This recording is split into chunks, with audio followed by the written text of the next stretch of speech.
Ingram Smith, Bud Elliott, back again for another episode of the Nolecast. Doing a live one here, Bud, I believe. So always enjoying that little Wednesday night. I'm getting my days lost here. What's today? Wednesday? Yeah, today's Wednesday. It is Wednesday. Yeah. There we go. All right. Solid start to the podcast, Ingram. All right, Ingram, Bud, back again for another episode of the Nolecast.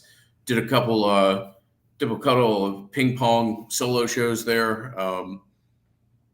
I honestly feel like the solo show that I did might have been the worst podcast that I've ever done. So it was entertaining, though. I'm sorry? It was entertaining. Whatever. So good times, man. Good times. Good to connect. Got a couple different things to go over. Be a quick kind of summer show, but always good to get one of these in, and let's go from there. I think we're blessed that, like you can still do kind of once a week in the off season. There's still a lot to talk about. If you guys have anything in the live chat that you want to hit up, maybe we will be able to get to that. So a couple things that have happened in the last, I guess, few weeks since we did a combo one.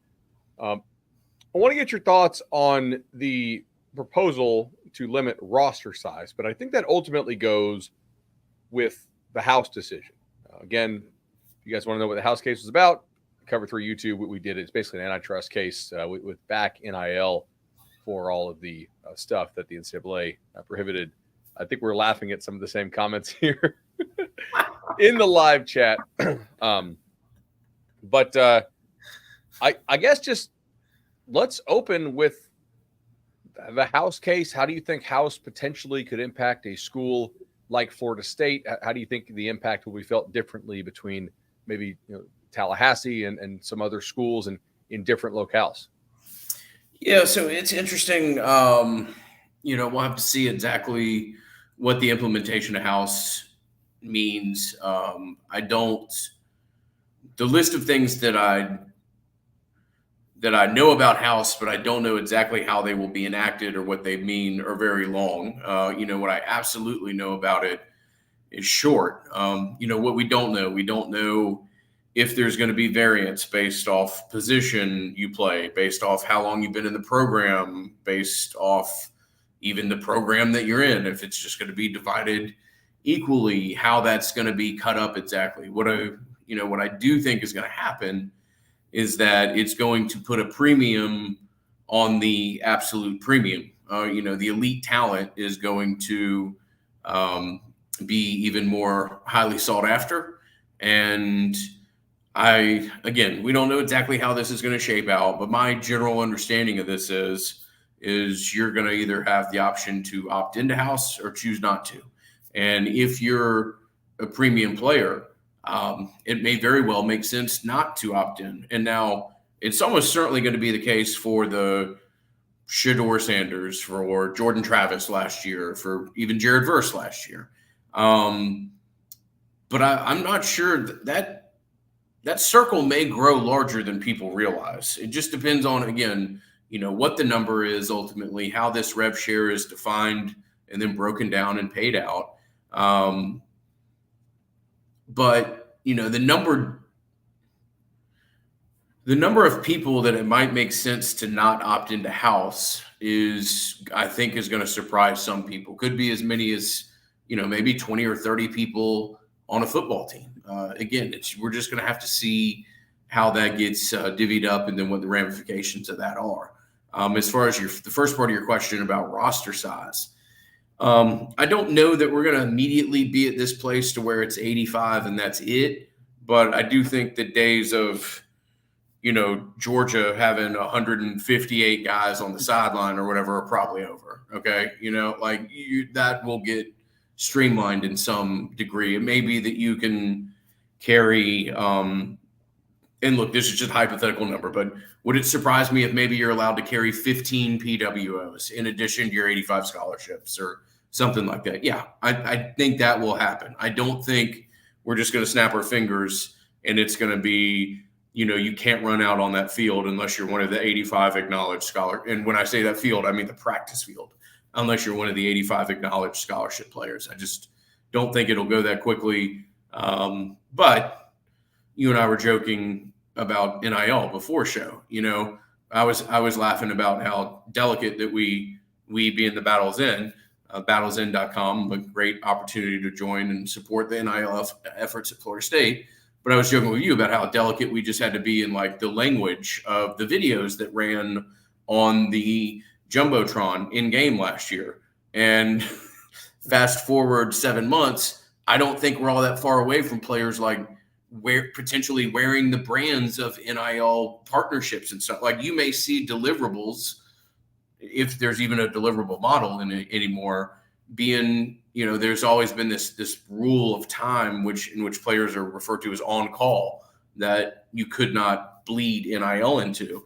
Well, I think that's going to go away pretty quickly. And my whole point being there that this is a game that you're going to lose if you try to make too many solid guesses as to what the ultimate ramifications of stuff are going to be, just because it's an environment that's changing very quickly and a lot of different moving pieces running around. So nice little 5-minute soliloquy to lead us off, and good stuff. So some follow-ups here that I was sketching down in the notebook that I wanted to make sure we got to. So you mentioned that the number of guys that it might make sense to opt out for house, it could in some cases be like maybe 20 guys, maybe 25 guys on a really high-level roster. And I think that would make sense in some cases if a couple conditions are met. One, if there are certain rules about how the house money has to be distributed and how the accounting on the house money looks, right?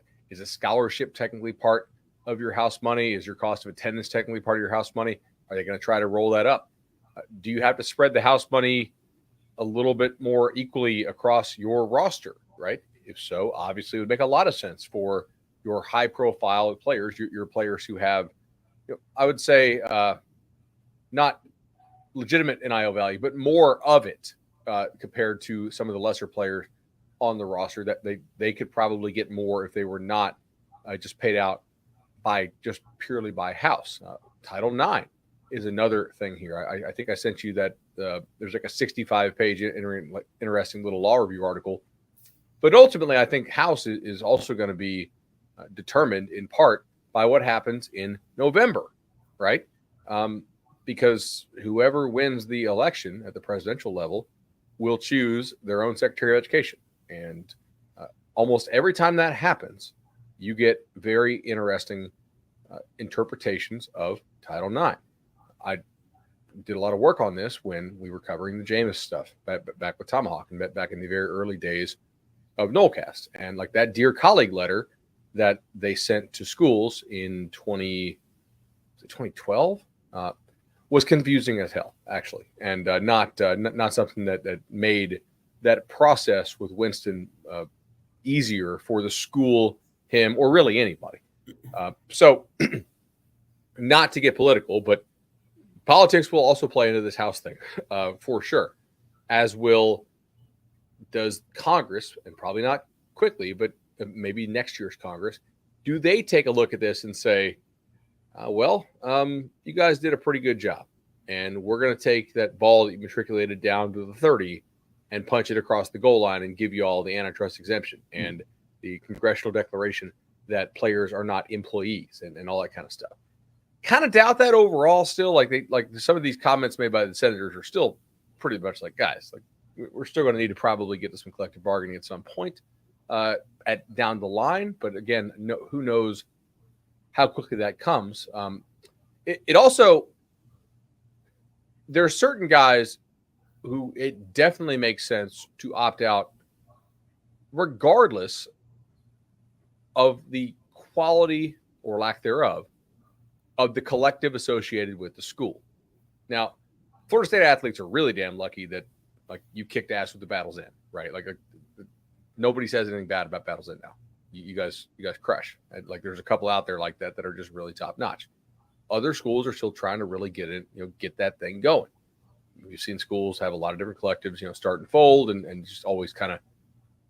It's not as easy to do as people think it is. I think that's to your credit.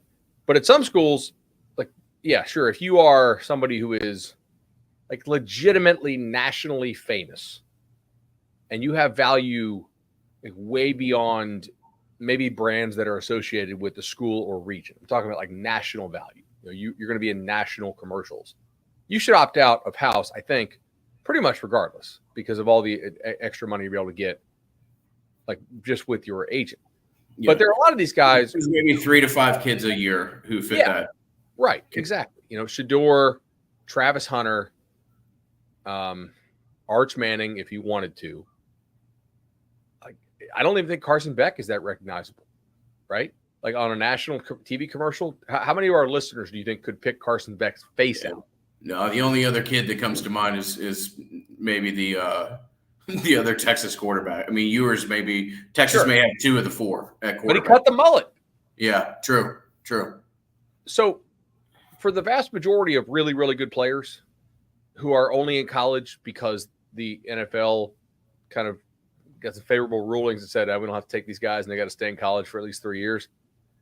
They actually oftentimes do need to work with a collective to maximize their value. Like this, it's just kind of common sense. So those are some things I wrote down as you were talking there. I thought you really had some good insight on that. Yeah, when I referenced the solo show that I did a couple weeks ago, that I almost didn't make a single point that I wanted to throughout the course of the podcast. But one of the things that I did have written down is I don't know I don't know that House works unless you get the antitrust exemption in Congress. Like, and again, I've been to DC 3 times over the past 6 months. Doesn't mean that I'm an expert at this, but I've met with multiple congressmen and senators on this topic on both sides of the aisle. Granted, the NCAA sounds like made some pretty aggressive lobbying efforts, and that can be successful, but this is not politically, this is not an issue that resonates super well on either the right or the left. There's no base here really to play to that this motivates. I'm hesitant to believe that this is going to get resolved in Washington, D.C. So we'll see. We'll see. I would maybe push back a little bit on some of the things. I think parts of House could still work without the antitrust exemption. The parts that I think cannot work without it are this basically ceiling cap, whatever you want to call it, on spending with a prohibition on earning outside income. Like that's clearly the part that cannot work. Well, cannot is strong. To me, would be very unlikely to work unless you get an antitrust exemption. The stranger things have happened, but paying the money out to athletes, that's still going to work, or will still, I think, happen just due to the settlement. What they can't, like all of the anti-competitive and controlling stuff that they want to throw in there, that they're allegedly going to have the courts monitor and administer the policing of this. Do you think courts want to deal with this? I strongly question that, but I think there's a lot of people in this equation who don't want to deal with this ultimately. We'll just see what that means. We had a question a couple minutes ago in the chat from Chris P. Moore, asked, why does it have to be opt-in or opt-out? Can it be house money plus NIL money from a collective? Again, Chris, this is all speculative, but it is widely thought that if you opt into house, you're probably going to be giving your image and likeness to the university as part of that opt-in. So you wouldn't be able to do both. You're going to have to, and again, this is just a rough estimation, but you're probably going to have to either take the check from the school in exchange for image and likeness, or go out either with a collective or an outside company. Exactly right. So one thing that you mentioned there was sponsorships. I thought Ross Dellinger, a friend of ours, has a good article up about the work friend. I mean, I don't think we're actually getting beers with him, but he does a nice job for Yahoo. And he had an article about how on-field and probably on-jersey sponsorships are coming with a quickness. There's a lot of bloat in college athletics, and the people who are the recipients of that bloat do not want to have to cut expenses if they can. They'd rather just find new revenue streams. Trev Alberts, the Texas A&M athletic director, commented on this at SEC spring meetings the other day when he said, well, look, man, there's a lot of expenses we can cut too. Like, it's great to find new revenue streams, but we also have to kind of look to make sure, like, do we need 1,000 assistant ADs who kind of have nebulous titles and roles? Maybe not. Now, he didn't say the last part, but his actions did, because they actually cut like 12 people in the athletic department of Texas A&M.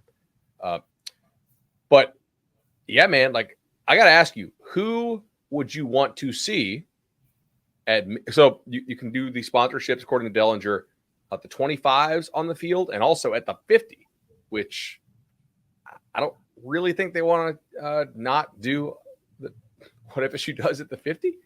But who would you like to see sponsor at the 50 or the 25s? Yeah, we'll say the 25s. 50's tight. Yeah. We need to more or less keep that as it is. I mean, do you think Alabama is really going to put a Regions Bank logo over the script A at the 50 or something? I mean, maybe that's where we're headed. But no, I mean, if we're just thinking purely Florida in this region of the country, the names that immediately pop to mind are Truist and Publix and, stuff like that. Just something like, give me a second. I'm trying to think of something that would be unique Florida State. Well, it's not unique, but I feel like it's something they're kind of missing in some way. What about Seminole Hard Rock? Yeah, that would Miami fit. has it on the Dolphin Stadium, which the Hurricanes also play in. But I guess that's kind of a home field for you in some ways. Lease, as I understand it. That is. I mean, that would be a relationship that you would need a long term. That's probably a good point. Yeah. If you're going to enter into that one, that's not something that I think you're going to want to dabble in for 6 weeks or something like that. Because what are you going to hey, we're taking off Seminole Hard Rock and like we're DraftKings in 2028 like that. Right. That seems weird if you're the Seminole. There probably needs to be some permanence with if you do that. Like, I know obviously Joe Robbie is Seminole Hard Rock Stadium. Like, if you did ever decide to make a move on the Doak Campbell thing, like that's the obvious spot to do it, because that is a partnership that would have some real permanence to it. You sell a 50-year deal or something, or a 100-year deal. But I mean, a lot of other stadiums are already kind of named more pro, obviously, than college. But I definitely think you're going to see a lot more college stadiums named, regardless of whether certain people think somebody was problematic or not. Publix makes sense. Congruity, obviously, legendary team, Madso, all definitely make a ton of sense as well. It could definitely be there. Yeah, no, I mean, I don't think you're ever going to get a $1 billion balloon present from the Spanx people, but Sarah Blakely has since sold that company. That's not really hers anymore, but that's always a name that gets thrown around. I mean, there's a lot of really super talented young people from Florida State who are making their way up the corporate world, and there's companies out there that I wouldn't be surprised. I mean, some of them you see them now; they're on the names of the brick at the end zone, on Mike Norvell's headset, on other stuff. I mean, those are the ones that I think you would most immediately, from just what I've learned about the MMR space and other things, that's where you would look. So Truist, Publix, and then probably go from there. I'm sure they're going to have a relationship with the people in Athens, but I imagine you're going to give Coca-Cola a call as well.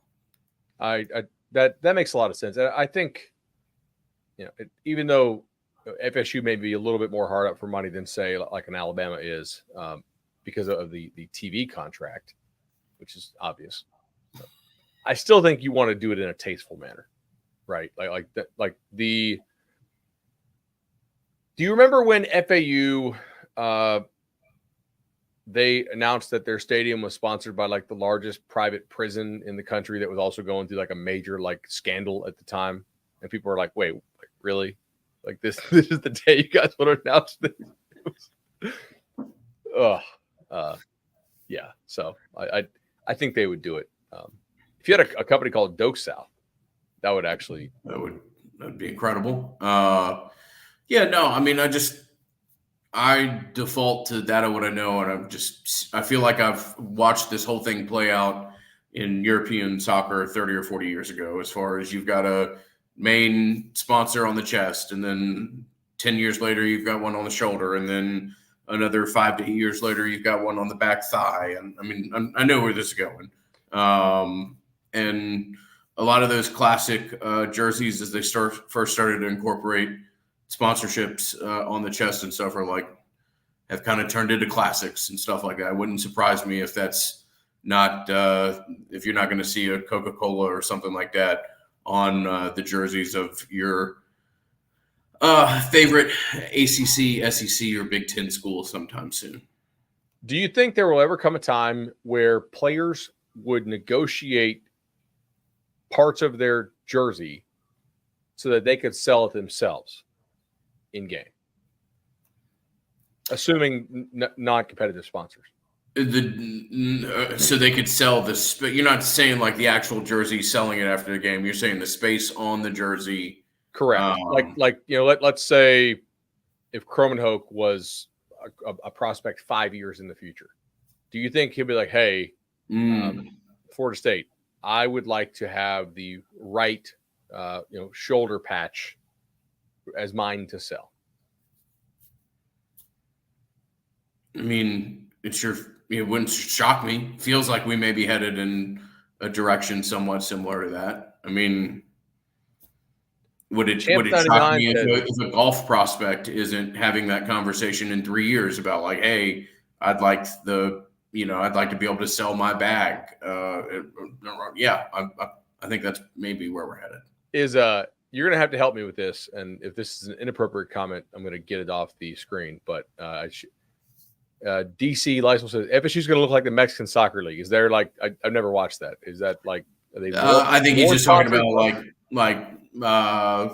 I think it's called Liga MX, or what is the Mexican Soccer League, and that's like probably 17 jerseys. There's 17 sponsors from shoulder to cleat, aggressively revenue there.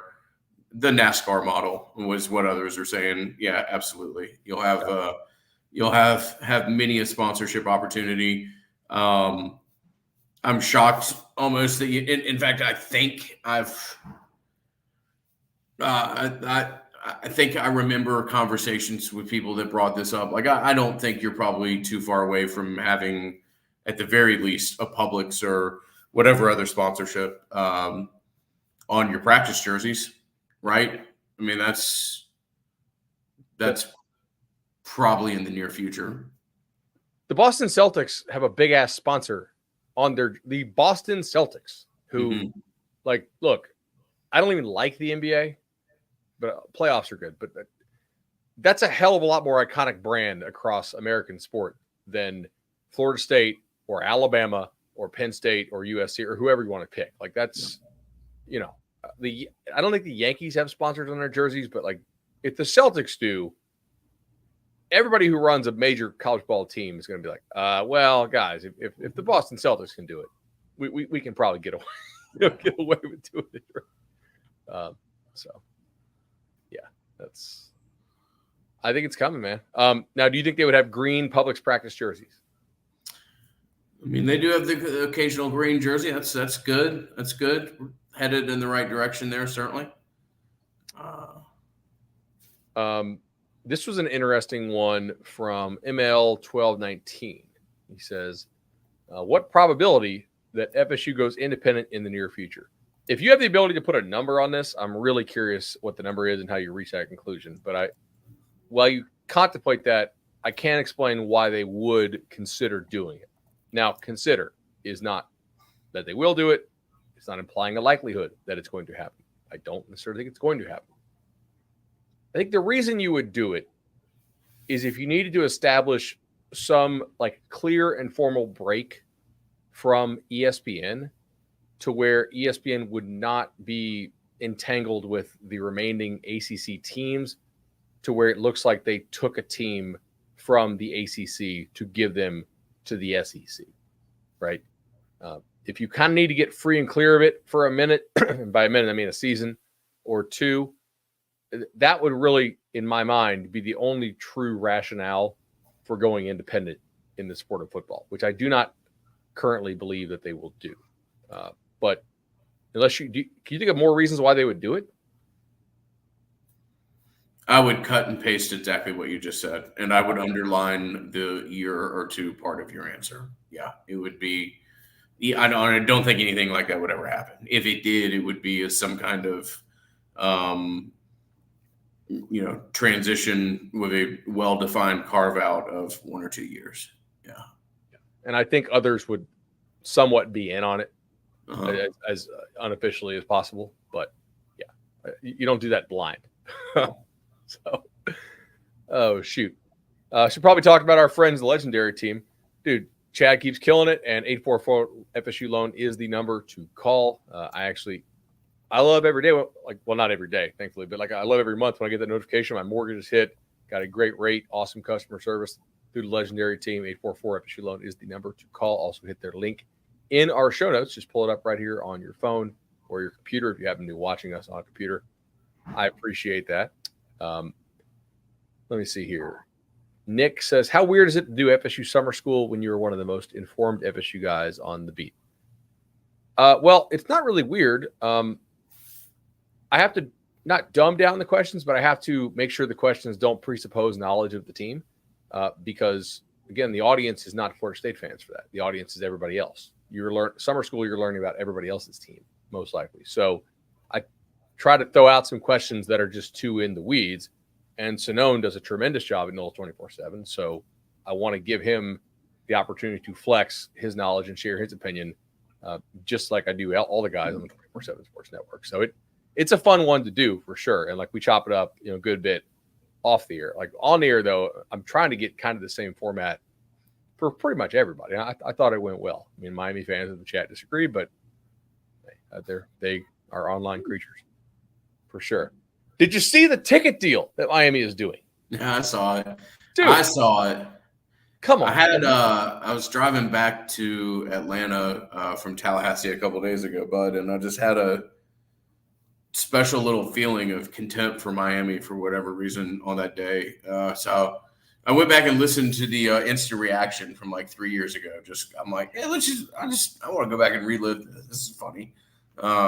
So yes, I always get a good chuckle out of that, of what Miami's doing, and the fact that they have to package the Florida State with 2 other games is just funny and cracks me up, certainly. Guys, the Hokies are going to be somewhere ranked, probably somewhere between 18 and 32-ish, okay? They're decidedly an upper quartile team in the sport. And if I can buy the Florida State game and the Hokies game, I don't really need to go to that stadium for Wake Forest, Duke, and 2 matches. You can check your 2024 box, most certainly. Yeah. Who's Florida State's second best home game this year?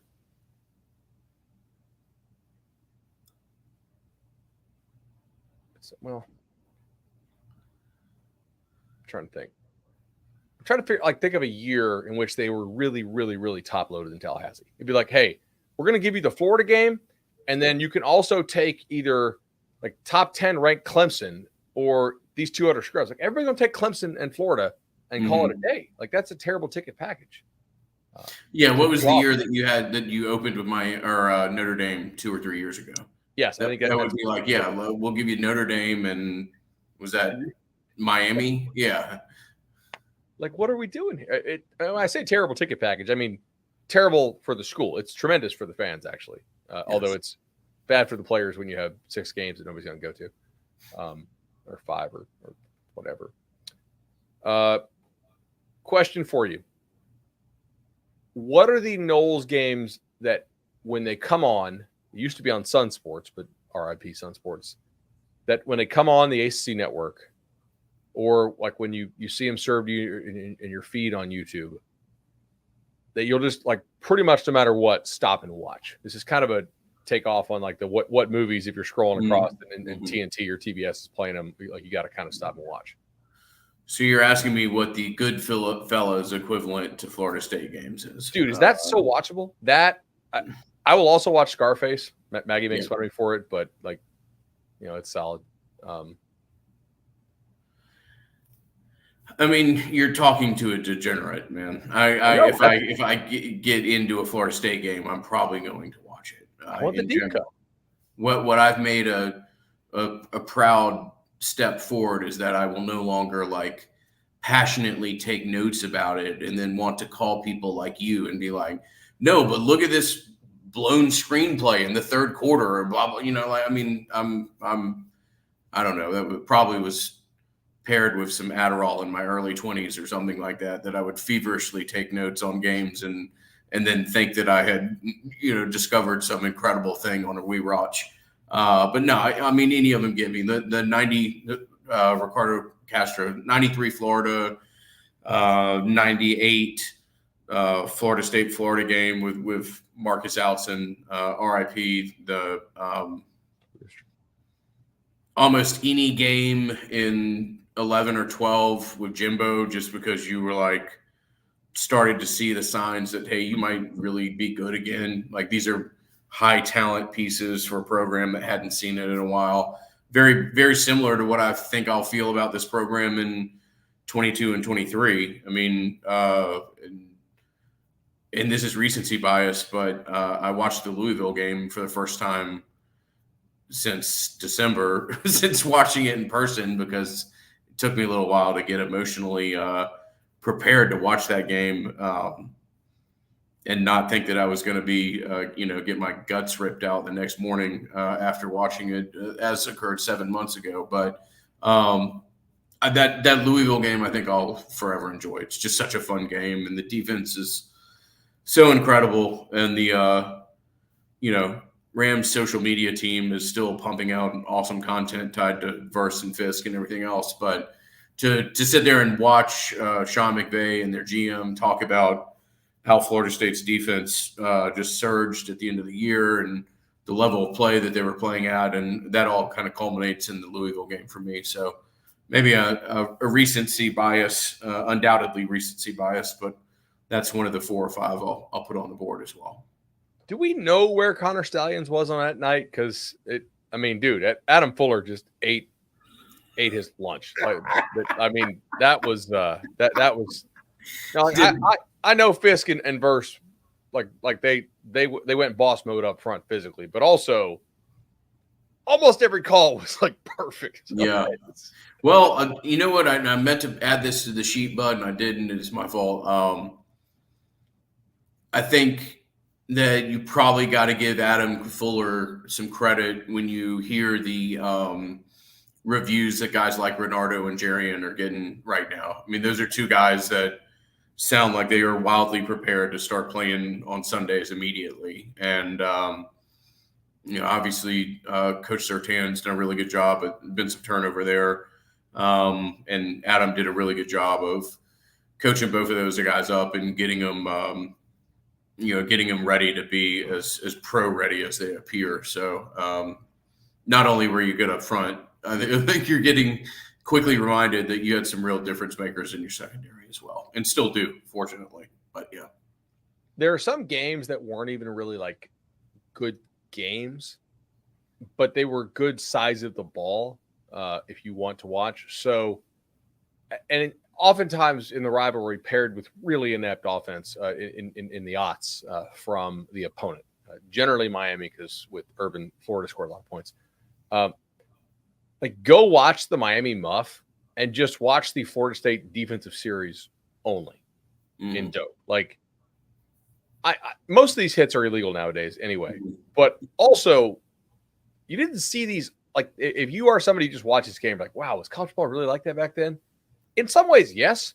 Also, in some ways, I mean, these quarterbacks, Berlin and Weatherford, were hanging their receivers out to dry. Like it was really, and in part, like some of the offensive coaching may was lacking at times in both of those programs. But the defensive talent and height, weight, speed. Let's just pose this that might have been the case. Yeah. You think they're like some of these hits? Talk about like maybe knowing somebody's signals and gets ready for something. I was reminded of that when I saw Sean Taylor on the College Ball Hall of Fame ballot. I was like, good God. Like, I know Chris Ricks had problems, but also coaching-wise, that was problematic. But the hits back then were really, really good. If you want to watch a really fun run game in a game FSU actually lost, go watch the ball game when Ty Jones fumbled. Don't watch the final play, but like, good God, the run game that day was really, really working for the Noles. Are you talking about the game where he fumbled against NC State, where the Ponder misstep, or are you talking about Georgia Tech, where Georgia Tech Marcus Sims fumbled? Oh, Marcus Sims. Yes, excuse me. Yes, not the NC State one. Yeah, that was bad. Where I don't know, I'm not besmirching anybody, but where you can kind of question Jermaine Thomas's effort on the play before as to whether or not, like, maybe it's the play before, 2 plays before, where you're like, maybe we should just try to score a touchdown there rather than running out of bounds. Yes, but 15 years, so I'll try to let that go. Some of those still hurt, dude. Yeah, I mean that one. Obviously, the Ty Jones one. I still contend that even though, like, I know NC State's offensive line had a damn good night, and Mike Glennon was throwing Sean Glennon or Mike Glennon? Mike Glennon, right? The NC State. He had an awesome game. But, dude, if EJ just hits that one screen to Chris Thompson, like, they're not catching. Chris Thompson for 7 games in 2012 was kind of like I don't want to put him in the Dalvin pantheon, but he looked like he was like somebody hit him with the Mario star for about 7 games there, and it was a little bit different than anything else we had. But the Chris Thompson effort, is that the 2012 Clemson game where he's just insanely good? Chris saw Chris at a Jacksonville Booster event recently. Awesome guy. Awesome. Yes, guy. Legitimately, like, everybody you talk to. Yeah. Good dude. Like a zillion games from the 90s, honestly. Like almost all of them are really, really rewatchable. A bunch of the games in the 80s when Bowden was just trying to, like, get this thing really rolling. Obviously, the quality of a film is not quite as good, but that was definitely newsworthy. Let me see here. Oh, another house implication, I believe. This came out of the Tennessee West Virginia settlement with the NCAA. If you lost a year of eligibility due to transferring from 2019 to now, you get it back. Yeah, I think I know where you're going with this. Cam Rising could be an 8th-year senior at Utah, which is going to be really annoying for the rest of the Big 12. He's going to be 20. I think he was older. He's like 27 years old. It's a Winky special. As Noles fans, we really can't say shit about this. This is like, cool, totally normal. Yep. Also, Daryl Jackson. It is where I thought you were going to go with this. Yeah. As much as I would love to think that the Battles Inn will announce a relationship with Daryl Jackson in January of 2025, it would surprise me. I think Daryl will be moving on to Sundays. That is good that that's an option. It's also just is a reminder of the fact that kid didn't play football last year is just, I don't understand it. I won't understand it. It's silly. But yeah, in theory, Daryl has another year to play ball if he so chooses to. One thing that there is no theory about it is absolute practice. Congruity HR, fantastic people to work with. Talked with Matt last Friday for a good period of time, and always great to hear from him. Congruity has been fantastic for the Nolecast and many other Florida State related businesses. Just good people do what they say they're going to do, and that is find ways to best pair with you and your business and wholeheartedly endorse them and our relationship that we've been fortunate enough to have with them. Just as we do the good people at Madison Social, Township, and Charlie Park. Charlie Park is Tallahassee's best rooftop bar, a fantastic place, one that Bud and I absolutely love going to when we have the opportunity to. And Charlie Park Rooftopbar.com is the website. And we thank them for all that they have done for the Nolecast. Can Keziah Holmes, does he get an extra year? It's a good question. Because, like, No. I don't hate. I don't think he's an NFL guy unless he's going to test a lot better than I think he will. But it is possible that he is. Certainly, we've seen guys come from potentially further back on draft boards. But if he's going to be like a 23, 24-year-old veteran guy who's been in Mike Norvell's system for 4 seasons and can pass protect and also catch the ball some out of the backfield and pair maybe with a guy like Cam Davis to spell him and in some of your 2-back stuff, I don't hate that. Like this whole get old, stay old thing. This feels like a move like Wake used to pull back pre-NIL, and now, unfortunately for Wake, all their best players leave, or not all, but many. That would be cool if Holmes actually can stick around and contribute in that way. That'd be cool. Let me see. What else do I have? I know we had a couple more things. Oh, we should probably talk some FSU baseball. Dude. We certainly should talk some FSU baseball, man. Just it's hard to articulate how good of a job Link has done and the turnaround that you've seen there. And obviously, we're not saying anything that anybody else hasn't. But football's really hard, man, in the era of NIL. I'm not asking for sympathy or anything else. I'll just tell you, it's a challenging landscape to live in. Baseball is just as much. I mean, with the NFL draft and everything that goes on in that sport, to be able to do the roster management that they have, I can't tell you the amount of respect for that I have for Link and his staff and the way that they've gone about operating and just how good of a job they've done. And Florida State baseball is, I mean, look, this is the Nolecast. We're all Nole fans. Everything's Florida State related, but Florida State baseball is kind of like, the professional team of Tallahassee. So, you know what I'm saying? It's almost like a minor league baseball club. And it's just great. It's great for the city to be able to have a stadium that's full and rowdy and loves the baseball program and excited about it. It's really been incredible to watch, and all big hats off credit to him. It's been an exceptional job. Get UConn now in the supers.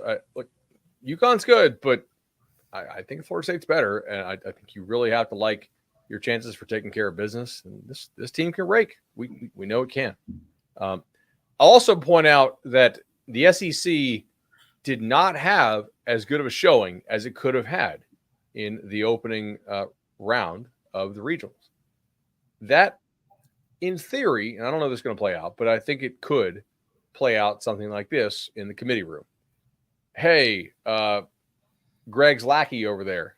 I know you're making this argument here on SEC strength of schedule, but do you recall that the SEC dominance is much clearer in baseball than it is in football, and it didn't actually work out for you guys quite as well as you had planned. So maybe let's not assume that we know exactly what we have here when we're trying to compare conferences to conferences that don't have that many related data points. And just see how that argument goes.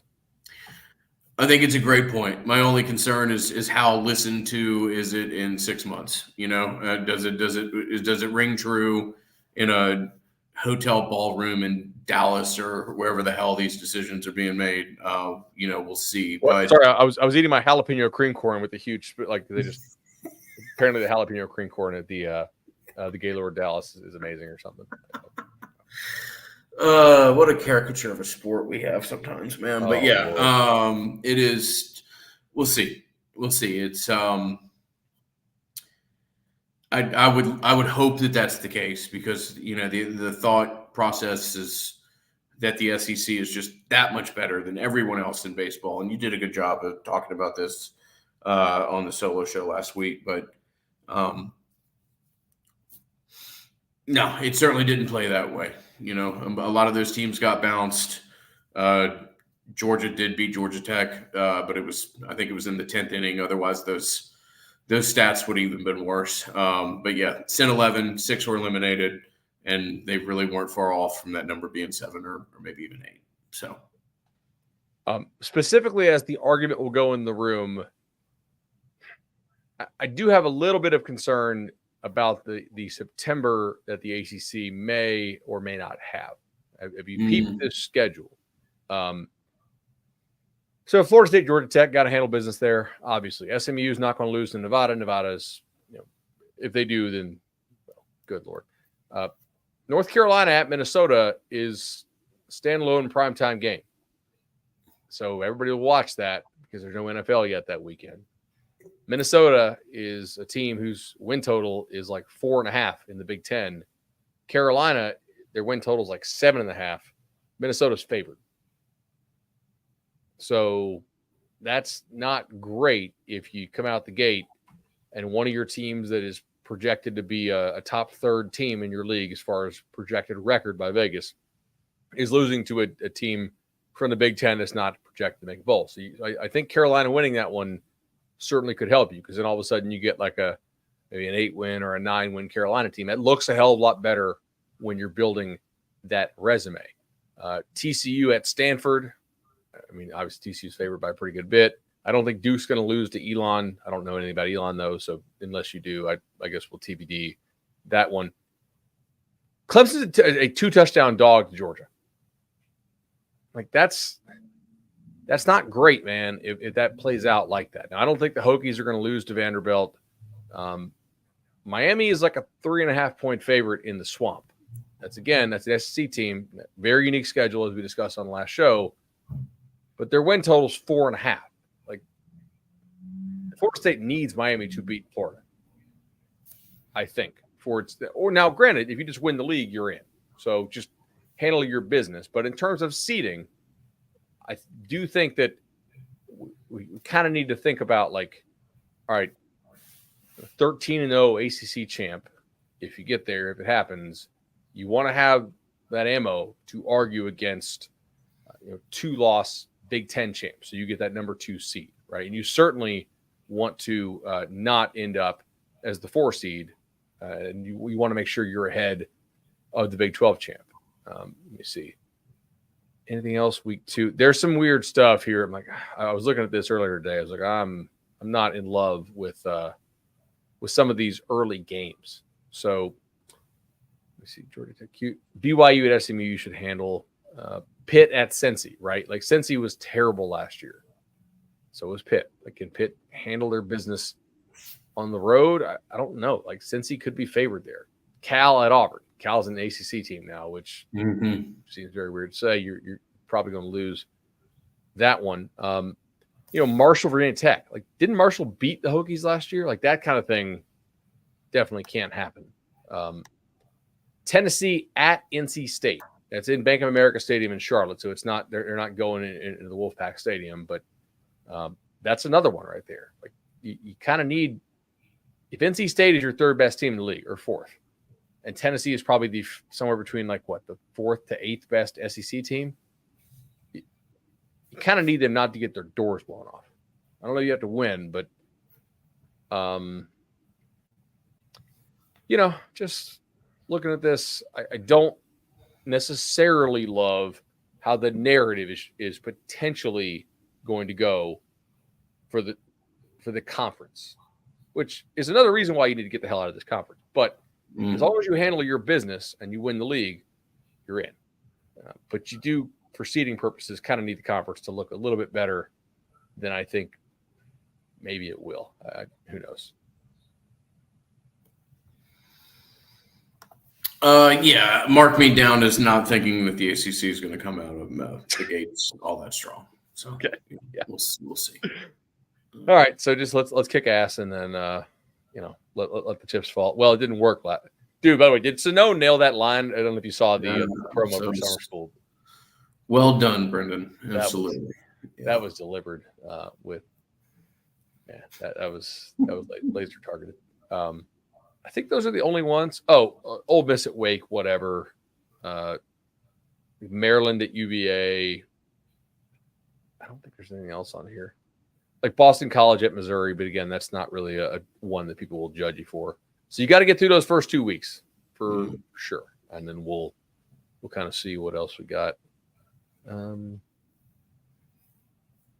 think that's pretty much all I have tonight, man. Like 55 minutes. Do we have any questions we didn't answer that we need to? Oh, I'll take this EA Sports one from D Blair Music. He was in the chat early. He said, Bud, when you were at EA looking at the game, was there any word or hint towards the availability of classic teams / uniforms?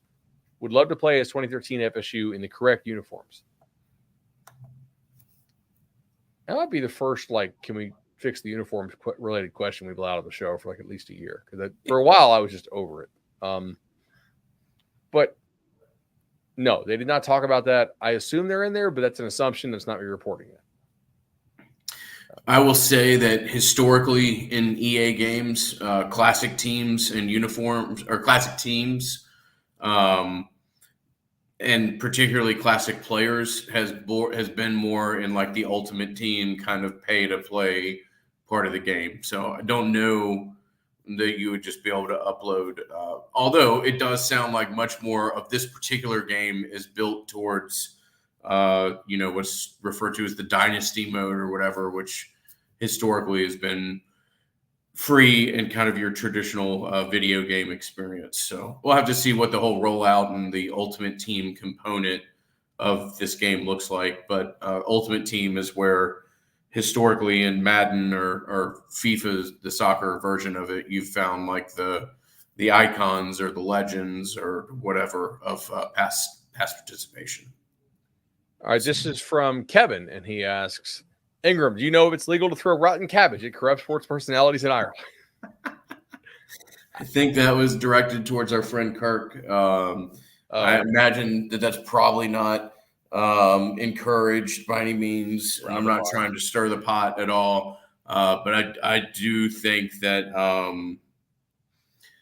that ESPN should be very cognizant that there's an awful lot of disdain towards their personalities from the fan base. And again, I'm not encouraging, I'm not whatever, but also the players. I mean, that's going to be a very delicate situation and interesting to watch play out. Those kids have not forgotten what played out and how it played out and some of the people that were involved in it. So, in fact, we are specifically discouraging you from throwing anything at that. That's just not a good look, right? You don't want to physically engage with anyone or do anything to make somebody feel unsafe. Also, I don't think you're going to see ESPN personas hanging out at the bar on Saturday night either at Tallahassee this year, though. Just a prediction. So, also, I do know some ESPN personalities who have had that. Not actual things happen, but the threats of things happening, and they do take that stuff really seriously. So I would encourage you to also not the rotten cabbage. Haha, I get it, Ireland, but I would not do be really careful and just have your head about you, right? Don't do dumb stuff. Let me see here. I think that's. Well, what system are you guys playing on? No. We might update you in a month. Spoiler. That is correct. I think I have to find a way to get both an expense. No. But I don't know. Have you ever played at EA? That setup's cool. They got a huge room. That is no, but I have not played at EA before. So no, I can't say that I've done that. I do imagine that's badass as hell, though. Now, that's not the one we got to play in this time, but I have been to EA before, and that was that was cool. There's a Relic Cloud cover 3. Like, could Bud mention today that he went to EA and played the game? I'm getting that feeling. I'm getting that feeling. Every show. Bud asked Ingram if he's ever played EA before. No, I haven't played video games at EA Sports. No. Oh my gosh! You got anything else tonight, man? No, brother. Good stuff, man. I think we have a bunk bed update. I think we failed. Oh, really? Well, yeah. The 2-year-old, she gave him like 2 strikes, 7 or 8 foul balls, because he's never slept in a big boy bed before. Mm-hmm. So this is his first night out of the crib, and he's a big ass 2-year-old, and so she has this like modified mosquito netting for the crib to where he would stop jumping out of the crib, and you really can't do that on the bottom bunk, and so he came out of the room one last time, and I heard down the hall. She's like, okay, we're going back to the crib tonight. We'll see, man. We'll get there. Not a failure of structural integrity, just not full adoption of this. Extreme integrity. Okay. Getting one of those magnetic sleeves and a couple of hex bits, like the best money you'll spend, as opposed to sitting there and be like one of those guys that's actually cranking the Allen wrench. Like, negative. That is it's not what we do. Cool, man. I'm going to OT7 this weekend, which is a big time 7-on-7 tournament. If you ask me how they make money, they have investors. I'm not really sure. It's worked by overtime. I know there's other things that they are working on. It's the whole overtime venture. Yes. It's a 4-day 7-on tournament. Tomorrow there's combine style activities, and then we have 3 days of pool play. I don't really care who wins. I just want to see the prospects. So my plan is to put in 2 days, like 9 a.m. to 7 p.m. Friday, Saturday, and then watch a couple of different teams in the knockout round, and the teams that are going to win the whole thing I've already seen quite a bit of. So maybe I'll get home in time for dinner on Sunday. Oh, man. All right.